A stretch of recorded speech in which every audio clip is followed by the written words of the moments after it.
Hello friends, welcome to my channel everyday Chhaya. આજે આપણે બનાવીશું શક્કરટેટી એટલે કે મસ્ક મેલનનો આઈસ્ક્રીમ કે પછી કેન્ડી.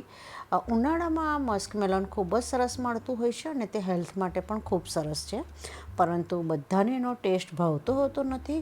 તો જો આપણે આઈસ્ક્રીમ કે કેન્ડી રૂપે એ લોકોને ખવડાવશું ઘરનાને, તો બધા હોંશે હોંશે ખાશે. તો ચાલો શરૂ કરીએ. આ માટે મેં એક શક્કરટેટી એટલે કે મસ્ક મેલનને લઈ અને સારી રીતે ધોઈ અને લૂછી લીધી છે. હવે આપણે એને આવી રીતે ઉપરથી એક સ્લાઇસ જેવું કટ કરી અને ઉપરનો પોર્શન કટ કરી લઈશું. હવે આપણે એક ચમચીની મદદથી કેરફુલી આપણે એના બધા બિયા કાઢી નાખીશું અને એનો જે માવો છે તેને એક બાઉલમાં આપણે ભેગો કરતા જઈશું. આપણે આ શક્કરટેટીના સેલને સાઈડ પર મૂકી રાખીશું. હવે જે પેલું બિયા અને એનું પાણી રહ્યું હતું તે મારે પહેલેથી જ ચાળણીમાં નાખવું હતું, તો મારાથી ભૂલ થઈ ગઈ છે. તો હું હવે આવી રીતે બિયાને ચાળણીમાં કાઢી લઈશ, તો જે નીચેનો આપણો જે ગળ્યો પોર્શન છે રસો, તે બધો આપણને મળી જશે. અને એને હું જે આપણે શક્કરટેટીનો માવો કાઢ્યો છે તેમાં એડ કરી દઈશ. આપણે હવે આ શક્કરટેટીનો માવો છે થોડો તે એક બીજા બાઉલમાં કાઢી લઈશું અને સાઈડ પર રાખીશું. આપણે હવે એક મિક્સર જાર લઈશું અને એમાં જે આપણે શક્કરટેટીનો માવો કાઢ્યો છે તે એડ કરી દઈશું. અને હું ખાંડ ઓછી ઉમેરવાની છું, તેથી હું આમાં કેળાનો ઉપયોગ કરું છું. તો એમાં અમે એક કેળું કટ કરી અને આપણે એમાં ઉમેરી દઈશું. આપણે હવે મિક્સરમાં એની એક સ્મૂથ પ્યુરી બનાવી લઈશું. તો મેં આવી રીતે એક પ્યુરી તૈયાર કરી લીધી છે. આપણે હવે એક વાડકીમાં થોડું હુંફાળું એવું દૂધ લઈ અને એમાં કસ્ટર્ડ પાવડર 1 ચમચી જેટલો મિક્સ કરી અને આપણે એને ગાંઠા ન પડે એ રીતે મિક્સ કરીને સાઈડ પર રવા દઈશું. આપણે હવે એક નોનસ્ટિક કઢાઈમાં લગભગ 1 બાઉલ જેટલું દૂધ લઈ અને હાઈ ફ્લેમ પર એને ગરમ થવા દઈશું, ઉકળવા દઈશું અને એને કન્ટિન્યુઅસ હલાવતા રહીશું, જેથી કરીને નીચે ચીપકી ના જાય. આપણું દૂધ હવે ઉકળવા માંડ્યું છે, 1 થી 2 ઉભરા આવી જવા માંડ્યા છે.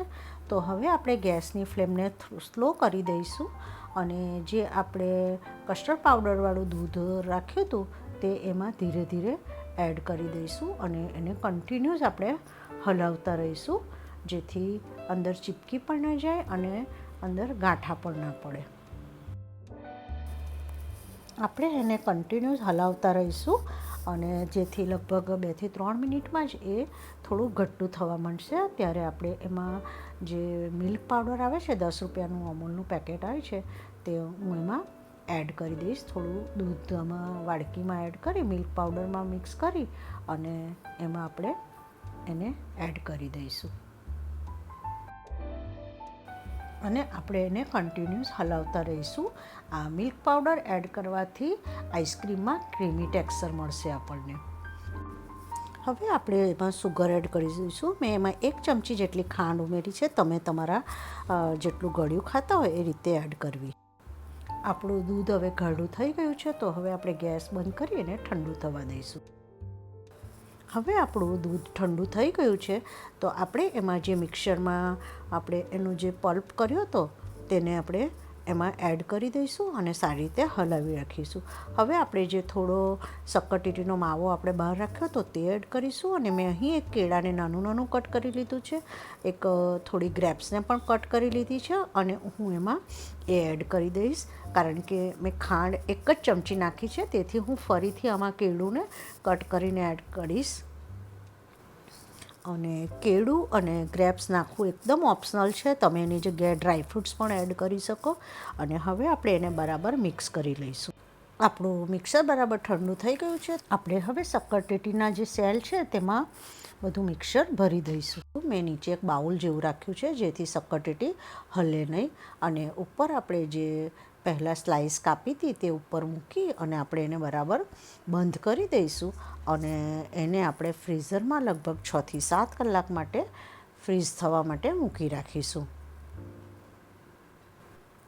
મારી પાસે હજી થોડું મિક્સર વધ્યું છે, તો હું એને આવી રીતે મારી પાસે એક આઈસ ટ્રે છે તેમાં ભરી અને એના પર હું આઈસ્ક્રીમની સ્ટિક્સ આવે છે તેમાં સેટ કરી દઈશ. અને એને પણ 6 થી 7 કલાક માટે આપણે ફ્રીઝરમાં સેટ થવા માટે મૂકી દઈશું. લગભગ 8 કલાક પછી આપણો આઈસ્ક્રીમ બરાબર સેટ થઈ ગયો છે. તો હવે હું શક્કરટેટીને ગોળ ગોળ કટ કરી લઈશ અને એને ફરીથી 2 પાર્ટમાં કટ કરી અને આપણો શક્કરટેટીનો આઈસ્ક્રીમ સર્વ કરવા માટે રેડી છે.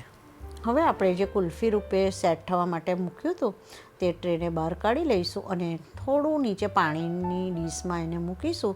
તો લગભગ 2 થી 3 મિનિટમાં આપણી કુલ્ફી સારી રીતે બહાર આવી જશે અને એ સર્વ કરવા માટે રેડી છે. તો આપણી કુલ્ફી એકદમ સરસ રીતે જામી ગઈ છે. અને આપણે જ્યારે આઈસ્ક્રીમ કે કેન્ડીને ખાઈશું ત્યારે જે આપણે દ્રાક્ષ અને કેળાના અંદર પીસ કરીને નાખ્યા છે તો એ જ્યારે આપણે ચાવવામાં આવશે ત્યારે એનો ટેસ્ટ ખૂબ જ સરસ લાગશે. Thank you for watching my channel. અને જો તમને મારી રેસીપીઓ ગમતી હોય તો પ્લીઝ સબસ્ક્રાઈબ માય ચેનલ.